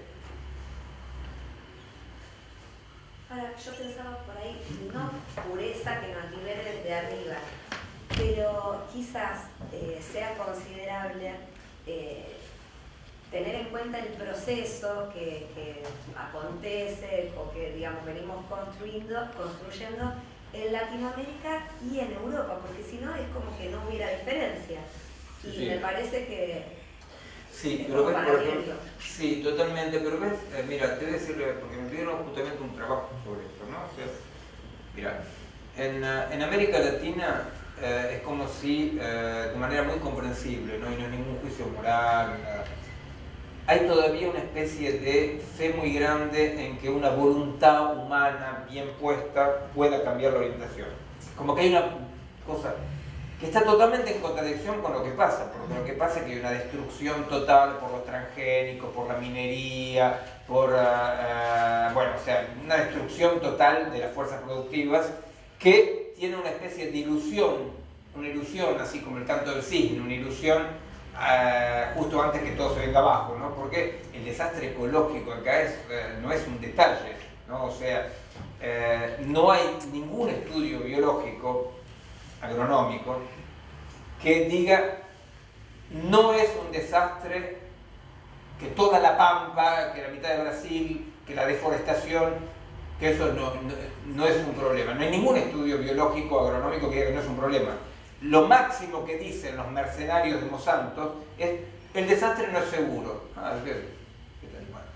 Entonces, acá hay una especie de cosa un poco rara que está pasando, ¿no? Que es, por un lado hay una fuerte ganas de creer en una voluntad que cambia. Y tenemos tantas ganas de creer que esa voluntad humana puede cambiar, que tratamos de no ver que el desastre que está pasando es un verdadero desastre. ¿Ves? Eso no es ni K, ni anti-K, ni M, ni N, ni L. Eso es qué pasa con Chávez en Venezuela. Y bueno, la estructura productiva, petrolera, la estructura del país no ha cambiado de un centímetro. Ha habido modificaciones en la distribución, ¿ves? O sea, hay problemas muy graves que hacen que el deseo que esté cambiando la cosa muchas veces nos hace eclipsar, no ver, ¿no? Que la verdad es que hay unos desafíos terribles. ¿Y en Europa qué pasa? En Europa ellos lo que les gusta es ser nenes que creen. Entonces, como le sacaron la Unión Soviética, pobrecitos, y la China no es más un ejemplo, ahora ellos creen que en América Latina están cambiando el mundo. Entonces ellos te dicen, bueno, en América Latina están cambiando el mundo, están cambiando el mundo, y hubo mismo un candidato, un horror, de la extrema izquierda francesa, Mélenchon, que decía, su consigna es que se vayan todos, pero él debe tener, no sé, 60 años, desde los 6 años más o menos está en política. Entonces, si se van todos, primero Mélenchon, ¿viste? O sea, por supuesto, desde que se vaya Mélenchon, ya. Y ellos todo está cambiando en América Latina, tenemos que seguir la vía de América Latina. Ya han destruido bastante Europa, como para encima destruirla con el estilo latinoamericano. Es decir, lo que yo quiero decir es que efectivamente la realidad es muy contraria, muy contraria. Pero lo que yo encuentro de interesante viviendo una parte del año en Argentina, no es que yo estoy allá, yo vivo una parte del año en Argentina en realidad, ¿no? Lo que yo veo como interesante no es N o no M, N o no N. Lo que yo veo como muy interesante, y que es una diferencia radical, es que acá existe tejido social, existe protagonismo social. Los franceses, lo que no se dan cuenta, es que si les pasa a ellos un 2001, se van a matar no entre vecinos, entre las familias se van a matar para comer. Porque acá el 2001, si no fue el apocalipsis, es porque acá hay un tejido social muy fuerte, con una inventividad terrible. En un momento dado, cuando todos esos movimientos de nueva radicalidad llegan a un punto de madurez, no encuentran una salida política de representación, ¿verdad? O sea que los movimientos, todos esos nuevos tipos de movimientos que van desde México hasta Tierra del Fuego, ¿verdad? O sea, todos esos nuevos tipos de movimientos en realidad no encontraron un modo de superación, un nuevo modo de macropolítica. No hemos encontrado, digo, no hemos, porque yo estuve, en parte de Ariel estaba en las experiencias de ocupación de tierra, en las experiencias de trueque, esas experiencias tan interesantes, ¿verdad? Que siguen existiendo de una cierta manera. Esos movimientos tan potentes no encontraron una forma política nueva y se encontró con Kirchner, que fue la posibilidad de una democracia no podrida, ¿verdad? O sea, Néstor Kirchner fue una posibilidad de una democracia. Pero yo creo que lo que no se entiende en Europa es que hay una discontinuidad entre los movimientos del 19 y 20 y todos los movimientos más profundos. Hay una discontinuidad entre eso y los gobiernos que vinieron. Yo creo que los gobiernos populares de América Latina no son la superación dialéctica, por decirlo así, de los movimientos. Son la prueba de que no hemos sido capaces de encontrar nuevas formas y que entonces los menos podridos, los más populares, los más fieles al movimiento, llegaron a las formas clásicas. ¿Se entiende lo que quiero decir? O sea, no hemos sido capaces, en toda esta potencia fantástica que sigue existiendo, ¿verdad? No hemos sido capaces de inventar una nueva forma de estructura política. Entonces los que están ahí, Evo, Kirchner, el Pepe, todos los que están ahí, más que ser una continuidad, porque si fuera una continuidad sería muy negativo, diríamos, pero ¿cómo? ¿Y qué pasa? Entonces no es posible cambiar nada. Sí es posible cambiar. Lo que pasa es que esa potencia que va desde el zapatismo hasta los sin tierra, esa potencia no fue capaz históricamente de engendrar una forma representacional que, ¿se entiende? Bueno, a mí me parece que eso es fundamental. En Europa todo eso no se entiende un pito, pero de nada, y hay una especie de idealización estúpida que mezcla todo, ¿verdad? O sea que, por ejemplo, el indigenismo, ¿no? O sea, la moda pachamamística, para decirlo así, ¿no? Todos los izquierdistas franceses vienen acá a la Argentina y se arrodillan frente a cualquier compatriota que juegue al indio, ¿no? Y le parece muy bien que sea tan diferente. El mismo izquierdista francés, cuando ve un árabe que reivindica el Islam y qué sé yo, dice va de retro Satanás y está de acuerdo con toda la leche represiva, pero como fenómeno social es el mismo. Es una reivindicación telúrica tradicional frente a la crisis de la modernidad. ¿Me manda, Juan?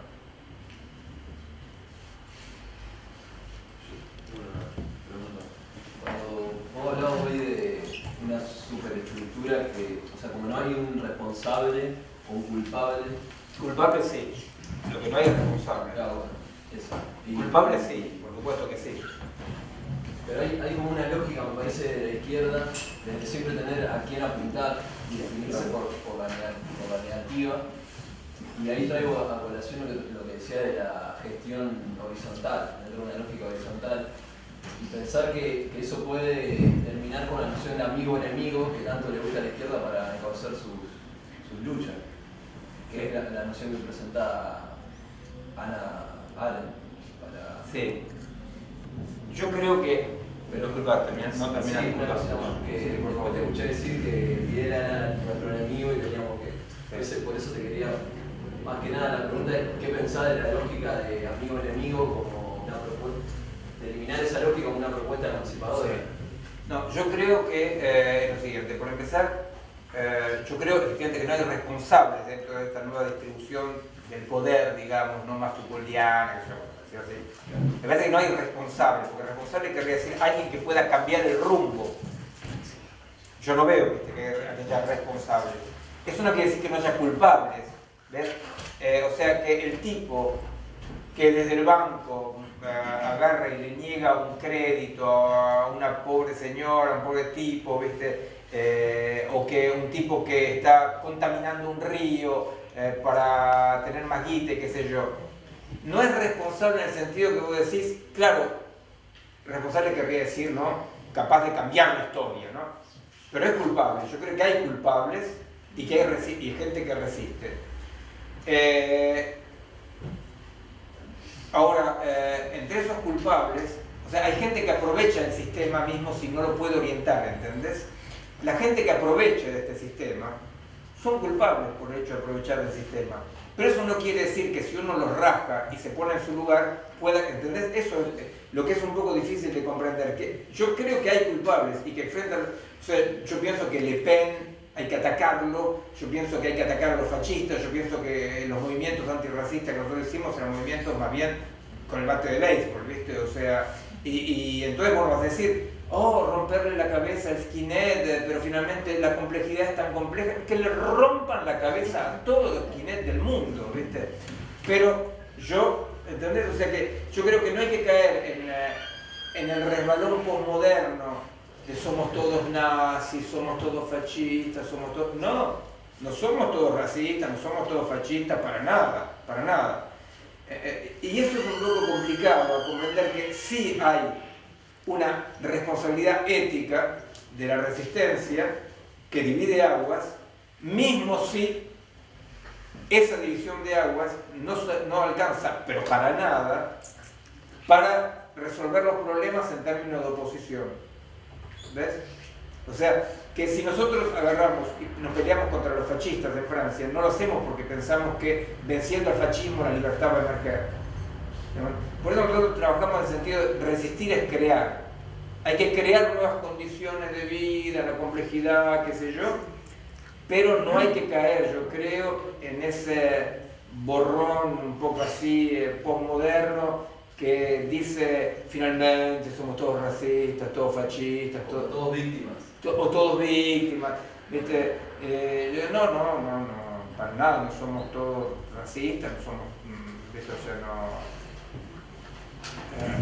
Es un poco complicado porque quiere decir, ¿viste? Que si vos te comprometés a militar y te opones a alguien que vos pensás que es culpable, te gustaría que en esa oposición vaya una verdad del mundo futuro. No, en esa oposición es solamente un pequeño laburo de lo que hay que hacer. Pero el laburo más pesado es la construcción de lo nuevo, donde ahí la oposición no explica nada, por supuesto, ¿no? Sí, ¿qué tal? A mí me parece importante la última reflexión que hiciste como exponente de una generación de los 70, poder utilizar nuevas categorías para pensar la actualidad. Creo que en el discurso político actual con relación a los 70 obtura un poco la posibilidad de pensar la realidad actual a las nuevas generaciones. Y me parece importante eso, que repienses la práctica política de los 70, construir nuevas herramientas. Sobre todo también está como muy elaborado los hechos históricos, la construcción de memoria sobre qué fue lo que pasó, y tampoco se interpela mucho sobre las organizaciones armadas, sobre la discusión sobre el pasado, pero me parece importante construir nuevas herramientas para pensar la actualidad, que haya también una continuidad con el pasado, distinta continuidad que la que se plantea, creo que con lo que planteaba esta militante kirchnerista que tengo acá, me parece eso. Y también se me venía, cuando vi el cartel de la convocatoria, se me venía también por otro lado, por la carta del barco en el 2004, no sé si la ubicaron. No, me hablaron, pero no la conozco, ¿no? Bueno, de un poco repensar la militancia de los 70 por eso. Me dijeron no matarás, es eso, no matarás. Sí, ¿Es pero, eso? ¿El contenido era sí, eso?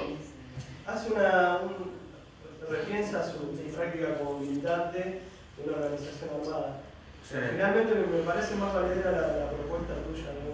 Mira, con respecto a eso yo no conozco, me hablaron de esa carta, pero no conozco. Yo te voy a decir, a mí me parece que sí hay límites,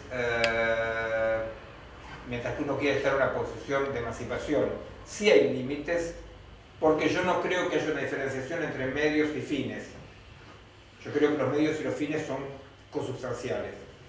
Eso hace que, por ejemplo, el terrorismo nunca pueda ser un medio de emancipación, porque el terrorismo, si vos no aceptás la división maniqueana entre medios y fines, poner una bomba y matar civiles siempre es utilizar a la gente. Viste, cuando ponen bombas ahí en Europa, esas bombas, en realidad es un tipo que le quiere mandar un mensaje a otro tipo. ¿Ves? Por ejemplo, las bombas en París hace ya unos años, ¿no? Eran porque París tardó en aceptar el golpe de Estado que hubo en Argelia cuando los islámicos ganaron las elecciones. Como París tardó en aceptar, falsos islámicos metieron unas bombas en París y entonces París inmediatamente comprendió y dijo no. Bueno, pero entonces, ¿qué pasa? O pongamos un caso más claro, pongamos cuando la Organización de Liberación, cuando los militantes palestinos te ponen una bomba en una boate de Tel Aviv, ¿viste? Una boate de nuit de Tel Aviv. Y bueno, resulta que esa bomba mata a un montón de gente que está ahí, pero es un mensaje, te das cuenta, es un método de presión. Y a mí me parece que el terrorismo es siempre reaccionario en ese sentido, de que utilizar la gente como mensaje es reaccionario. En cambio, por supuesto, cuando el Fatah atacaba al ejército de Israel, eso es una lucha, bueno. Entonces yo quiero hacer una diferencia entre violencia y terrorismo fundamental, ¿no? Ahora, con respecto a la violencia no terrorista y siendo antiterrorista, yo creo que es una cuestión de situación. Es una cuestión de situación. O sea, yo creo que no se puede decir no matarás. Yo pienso que hay que decir depende de la situación. Depende de la situación.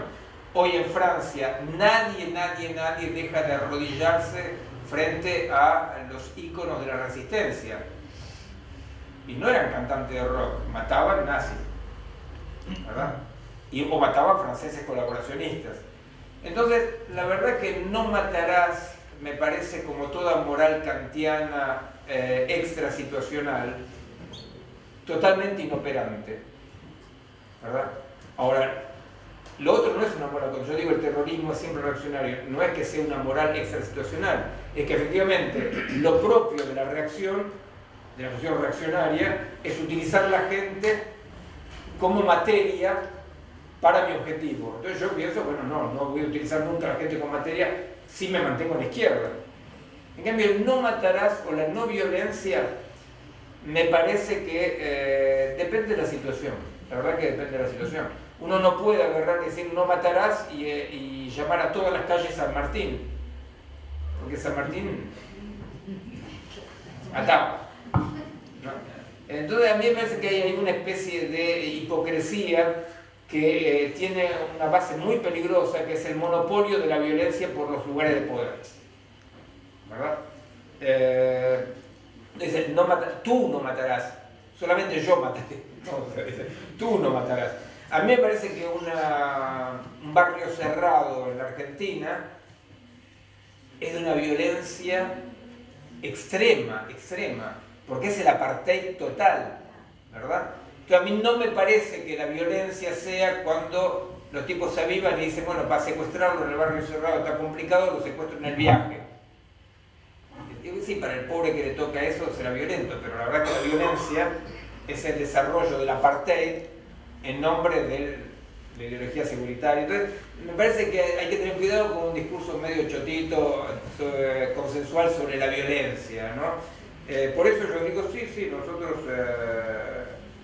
asumimos la violencia armada, nunca hicimos terrorismo, atacábamos cuarteles, atacábamos comisarías.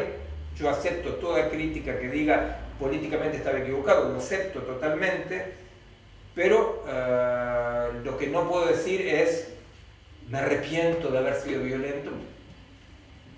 Depende de la situación, la violencia, ¿no? No, quería decir una cosa, porque como nombraste la carta, nosotros publicamos un libro que reúne unos artículos de León Rosicchia, que se llama Cerca de la derrota y de los vencidos, donde recupera la respuesta de León a la Carta del Barco, que generó un gran revuelo y una discusión con posicionamientos de distintos intelectuales. Y creo que, siendo por primera vez lo escucho a Miguel referirse a ese tema, aún sin haber leído la carta casi como intuitivamente, y digamos, se dio una suerte de afinidad con la posición de León, que igual es todo un desarrollo, donde le contesta y todo, donde también si León dice, ojo, porque ahí se puede estar tejiendo una moral cuando, lo que estamos olvidando es que el problema de la subjetividad es situacional, en el sentido de que la subjetividad puede ser el lugar donde se elabora una experiencia, y esa experiencia se elabora en los términos inmanentes a esa situación, digamos. Y en ese sentido, si no se puede hablar de la violencia, de no matar, ahí trabaja la cuestión de la... No porque te da punto con la carta del barco.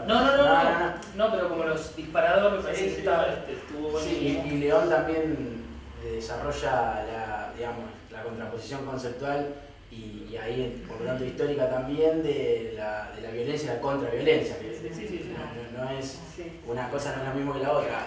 Esa discusión, ya que vos haces autobombo de la editorial, yo voy a hacer de la Facultad de Libre. Esa discusión fue en el 2000, digamos, se desarrolló en el 2005-2006, y del Barco, León, bueno, el mismo Schmuckler y varios, Horacio, todos venían como profesores acá y siempre se les terminaba preguntando sobre esos temas, así que en algunas de las clases que están en el video surge un poco en términos orales lo que por ahí iban elaborando cada uno en escrito. Bueno, eso vamos a publicar, entonces no. Vamos a publicar algo común entre la editorial y la facultad. No, está bien, sí. Yo ese debate lo leí en la revista Lucha Armada y no vendo la revista Lucha Armada. Claro. Te quería preguntar algo del Estado. La concepción leninista del Estado no es más algo a cual conquistar, digamos. No te interesa el tema de la construcción de poder para formar el Estado.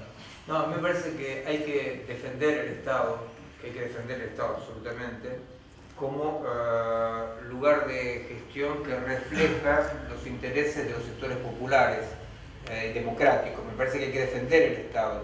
Lo que no me parece es que el Estado sea el lugar de cambio de la sociedad, ¿no? O sea, me parece que el lugar de cambio de la sociedad son las experiencias múltiples y contradictorias a la base, pero me parece que hay que defender el Estado absolutamente como una instancia de resistencia a la macroeconomía, a la disolución de toda... o sea, nosotros si queremos una educación que transmite cultura y no que forma esclavos, eso hay que defenderlo del Estado. Pero no es porque el Estado esté tomado por alguien que tenga esa voluntad, sino porque movimientos en la base obligan al Estado a hacerlo.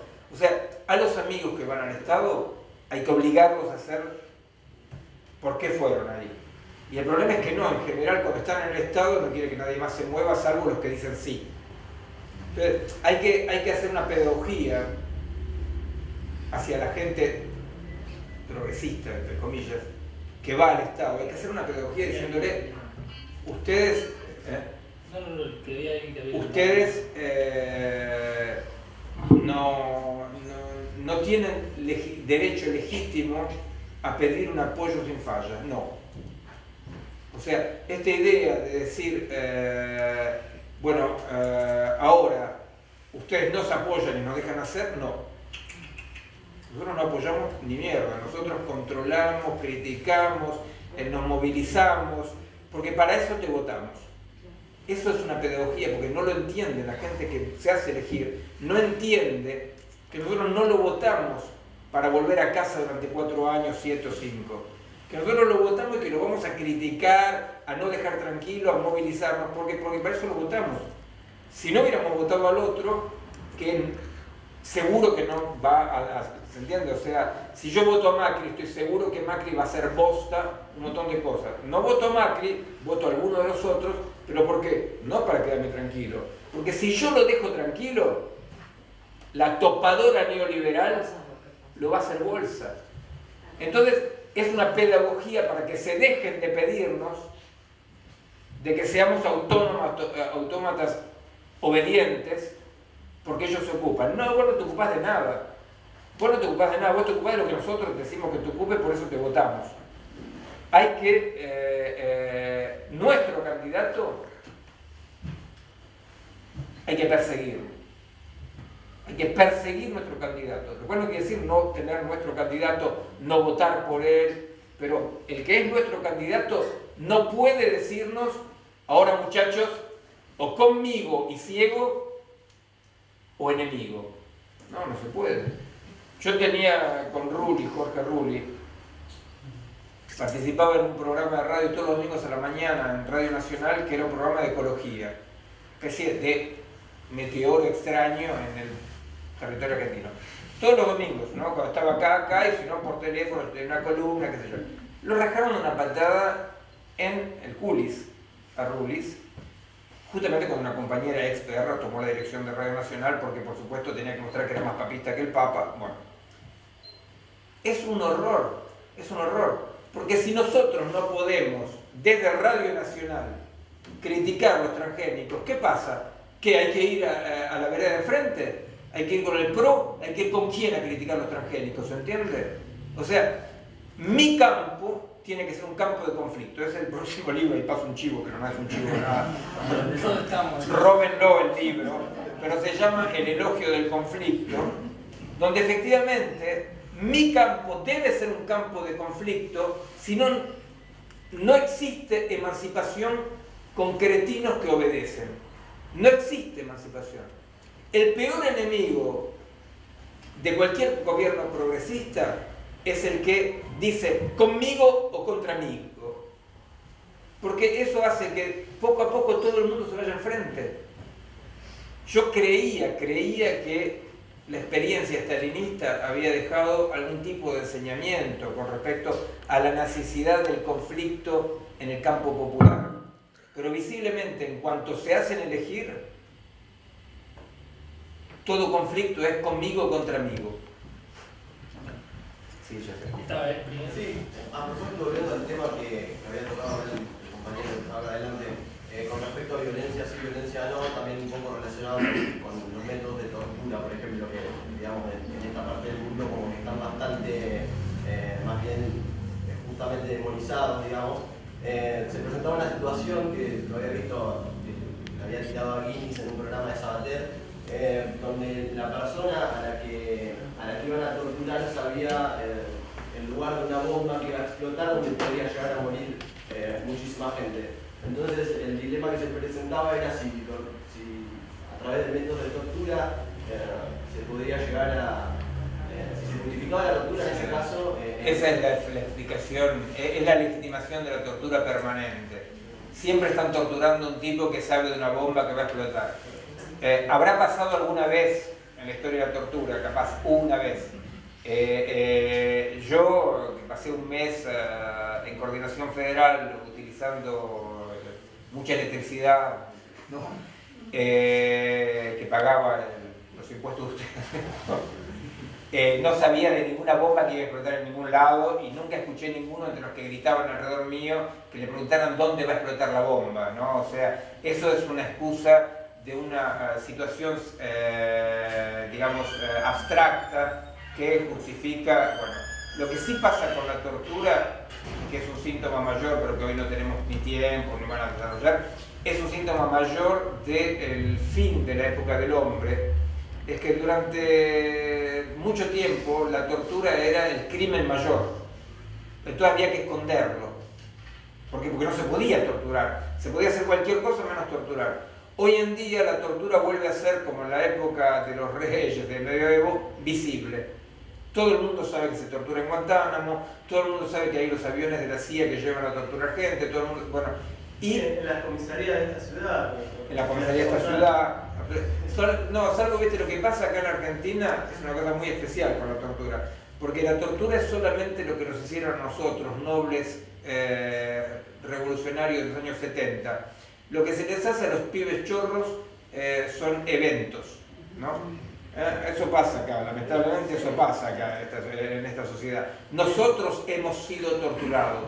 Los pibes chorros que están siendo torturados en este momento en muchas comisarías de este país, eso no es tortura. ¿Verdad?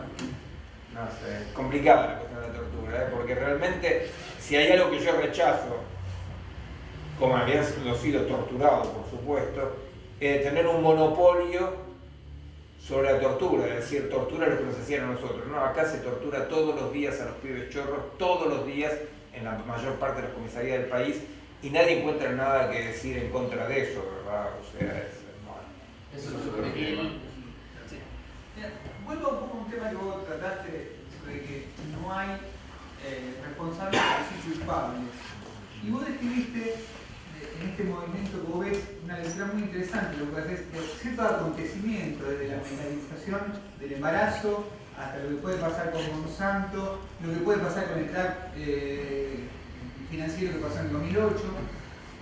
El problema me parece que vos planteas muy bien que tiene que haber un culpable, culpabilidades. El tema es que no hay legalidad que sancione eso. Y eso me parece que hay conocimientos muy difusos, porque digo, una subjetivación es de la culpa. Más creo que es la única subjetivación posible. Que haya una ley, sí. No hay incesto antes de la prohibición del incesto. Después sabemos que no tenemos que hacer incesto, pero antes, sí, la sanción genera culpabilidad y genera subjetivación. Sí. Y vemos que hay ciertos espacios donde vos bien marcaste que no hay debate sobre qué es sancionable de eso. Sí. O sí, quebraron un montón de financieras, hubo un crack que dejó un montón de gente en la calle, pero no lo pueden meter preso. ¿Sí? Sí. Hay un sistema de eutanasia, muchas veces de la medicalización, pero no se lo puede meter preso. ¿Por qué? Porque no se alcanzó la sanción. Sí. Es más, no hay legalidad para sancionar a Monsanto. En ese yo sentido, creo que ahí también meter a la punición y al sistema penal como productor de algo me parece que también... Pero vamos a hacer la punición, Sí, pero la presión está diciendo meterlo preso. No. Es pensar un nuevo espacio. Por eso digo, es muy difuso, porque hay un nuevo espacio para pensar la legalidad. Sí, ¿cómo poner preso a Monsanto? ¿Bajo qué categoría? Sí. Ahora yo creo que históricamente, así muy hablando muy chiquito, ¿viste? O sea, no en grandes estrategias históricas, yo creo que estamos en un momento de tal destrucción de las fuerzas de resistencia, de emancipación, un tal momento de destrucción del lazo social, ¿no? La gente sufre, va mal la gente, ¿no? Que hoy por hoy, más que, yo pienso que sí puede haber una legislación que sancione a los que contaminan, a los que echan a los obreros a la calle, bueno, si puede haber, está bien, pero yo creo que hoy por hoy el movimiento de emancipación más generalizado tendría que ser en el sentido de reivindicar espacios de legitimidad más allá de que sea legal o no. ¿Entendés? Yo creo que hoy, pero ese es coyuntural, ¿te das cuenta? Es como para despertarse un poco. Porque el problema fue un problema de Mani Puliti en Italia, ¿viste? O sea, los jueces se ocupan de la justicia. Y eso, como Ariel lo escribe en un artículo que escribió, eso trajo Berlusconi después, ¿verdad? O sea, entonces, a mí me parece que hoy, coyunturalmente, no digo que es una verdad histórica, pero hoy coyunturalmente es más importante que la gente, en vez de esperar que leyes y jueces no hagan las buenas leyes, me parece que lo más importante es encontrar resortes del protagonismo social que permitan reivindicar lo que nos parece legítimo en situación, que sea legal o no. ¿Ves? El aborto, que acá está... que de Sousa Santos trabaja ese concepto. ¿Quién? De Sousa Santos. Ah, no conozco, no. De la reformulación de prácticas políticas que comienza en la ilegalidad y la instalación política construye una legitimidad donde la práctica pasa a ser legal. Claro, con lo cual no se niega la cuestión legal. Por ejemplo, el ejemplo más claro fue el aborto en Francia, por ejemplo. ¿Cómo empezó la lucha por el aborto? No se trató de elegir una mujer que vaya a ser ministro y que vaya a ser presidente y que después haga la ley. Se empezó haciendo abortos clandestinos, ¿verdad? Medicalizados, porque abortos clandestinos siempre hubo, ¿no? Pero medicalizados. Y fue el famoso manifiesto de las presidenta Salop, qué sé yo, que dijeron nosotros hemos abortado y toda la lucha. Yo creo que es así. Después, la consecuencia es legal. O sea, una sociedad sana siempre tiene una especie de va y bien en la frontera de lo legítimo y lo legal. Cuando gente reaccionaria como Macri, como Sarkozy en Francia, que así dice tolerancia cero, es imposible. Porque la transgresión, las idas y vueltas entre lo legal y lo legítimo son lo que garantizan la vida de una sociedad. ¿Qué es un investigador científico, un artista? ¿Qué es? Es alguien que cuestiona la estructura legal, ¿no? O sea, académica. Porque nuevas prácticas aparecen y desaparecen. A mí me parece que es muy importante que nosotros sepamos que lo que hay que hacer es desarrollar las prácticas que nos parecen legítimas y necesarias. Y después, si una ley viene a corroborar eso, está muy bien. Y si no viene a corroborar eso, bueno, no importa, hay que asumir. Yo una cosa quería decir, como tenemos que desarrollar ahora en realidad, pero porque del planteo que tiene que ver con la artefactualización, como la llamás, o de la cuestión de la técnica, como me pareció, no sé si vale la pena decir que es aclarar, pero que lo interesante y lo potente me parece del planteo de Miguel es que no es una crítica nostálgica de la técnica, sino justamente el pensar la resistencia en el sentido de crear, quiere decir encontrar formas de vida, estilos de configuraciones colectivas capaces de construir umbrales perceptivos que nos permitan saber qué es lo que está bueno y qué es lo que no está bueno para la vida. Es decir, porque el problema, es decir, la gran crisis no es volver a ningún mundo anterior, digamos, ¿no? Puro, porque no existe, digamos. De hecho, el ejemplo bien interesante de los perros muestra que la hibridación no tiene una mala palabra en sí misma, sino que el problema es esta ruptura con la autolimitación, pero no en el sentido de una legalidad externa, porque la legalidad externa también es una categoría moderna, digamos. Es decir, el problema no es la legalidad externa, sino el límite inmanente. Es decir, el límite inmanente es el que encuentra cualquiera que experimenta con algo. Es decir, ese algo te pone un límite, es decir, te choca, es un límite alegre, digamos, no es un límite legal, digamos, es el límite de la experimentación. El problema, es decir, o el riesgo, digamos, que yo identifico es el del perder el umbral perceptivo que nos permita, ¿y está bueno o no está bueno esto?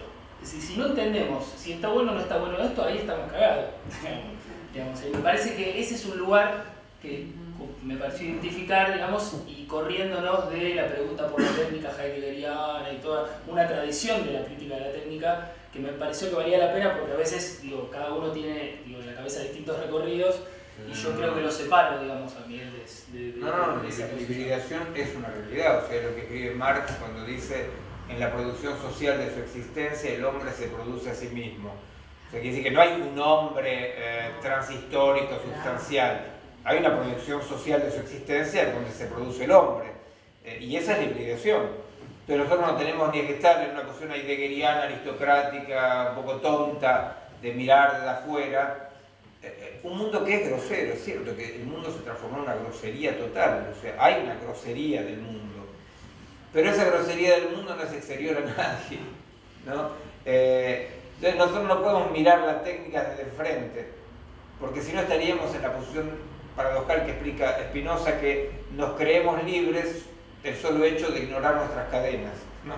O sea, nos creemos libres porque ignoramos nuestras cadenas. No, la verdad que nosotros estamos todos hibridados. Una cuestión generacional, capaz, que hace que los más viejos estemos menos hibridados porque tenemos otro tipo de prácticas, pero también un ridículo generacional de todos los viejos que tratan de hacerse los jóvenes porque andan con maquinitas por todos lados.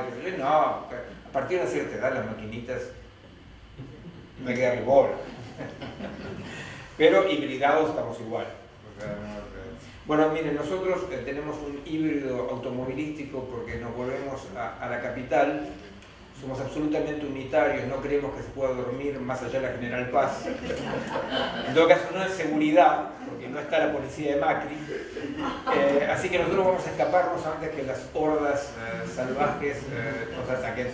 Bueno, muchas gracias por su...